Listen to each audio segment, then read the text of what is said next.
Hello everyone, this is Ahmed Don. Today I'll show you how to use split screen on your Chromebook.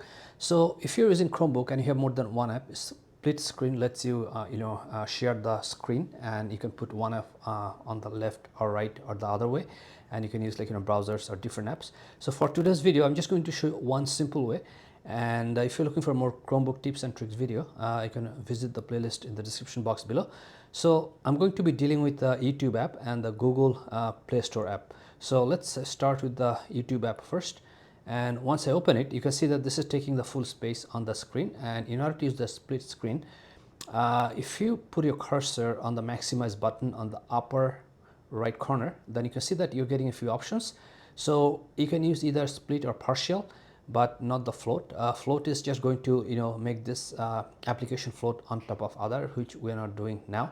So let's click on split screen, and it takes a few seconds. Now you can see that it got splitted, and then it's on the right side of the screen. So if you want to move it to the left side, so all you have to do, just hold and drag it to the left side. Now I'm just going to open the Play Store app and see if we can do the same thing.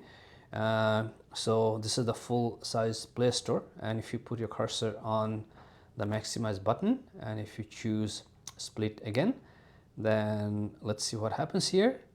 So it takes a few seconds, and then looks like it put that application on the right.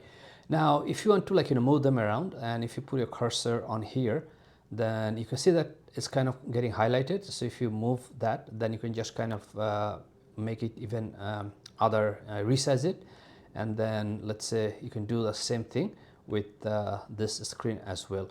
So basically that's the easiest way to use split screen on your Chromebook. For the next tips and tricks video, I'm going to put a link on the screen, and I'll see you in the next video. Thank you for watching.